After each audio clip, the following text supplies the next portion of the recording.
I began night walking out of necessity. The congenial village pub that served Wadsworth 6X to the underage was not, alas, situated in my village, so required a 3-mile perambulation home at closing time. The path to my den was along the downstream bank of the River Wye. One midnight I witnessed barn owls, ghostly raptorial spheres, hunting over the December-frosted water meadow. In the heat of a summer night, aroused with the aroma of elderflowers, Dorbenton's bats vortexed around my head so closely that I knew the cooling breath of their leather wings on my face. Often there was the sheer romance of moonlight on water, and thus a teenage prerequisite became a lifetime pleasure. To walk the British countryside at night is to enter a dark, adventurous continent from which one returns with an explorer's tales of wonders. I have seen a moonbow, an arch of white light in the heavens. I have watched hares box in a star-charmed, wave-earthed ploughfield. I have learned our human insignificance by gazing up at the cosmic sprawl of the Milky Way. At night, the normal rules of nature do not apply. In the night wood I have met a badger coming the other way, tipped my cap, said hello.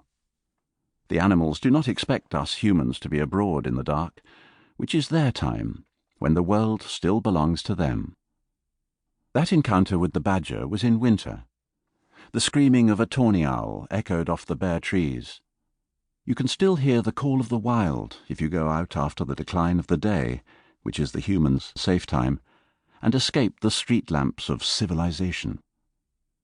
It is entirely possible to see at night. Indeed, on a cloudless midsummer midnight, it is brilliant enough to read the lines of a book. But out in the common dark, other dormant senses are invigorated. The fingers of the night walker trace the braille of tree bark. Gean has scarred hoops, beech has sealskin smoothness. The night walker's feet feel the bodily contours of the earth. The night walker is guided too by alerted hearing. Ears receive notes and tones undetected by purely diurnal beings. The wind-wire whine of the November gale through bare hawthorn at 2 a.m., the coldest point of the day, the nocturnes of nightingales, the stone curlew's eerie fluting scales over downland. But it is the sense of smell that is the greatest revelation in the dark. Every field, flower, and forest emits its aroma more potently at night. By day the thorn blossom is, I propose, noseless, because the eyes are drawn to its crystalline, perfect flowers. By night the air is heady with its spicy incense. Each place has its particular odour. Mostly I roam my native Herefordshire, where the wind blows with tones of iron.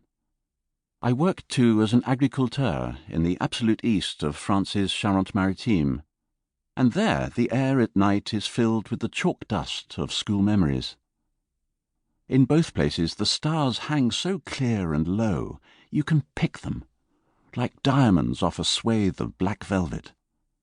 How lovely the world is, when the summer sun has sunk below the rim of the known globe, and there are bright stars over the heavy, still beach hangers, and the moon is gibbous.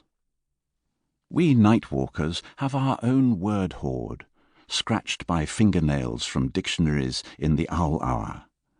We lucubrate. We are not nyctophobic.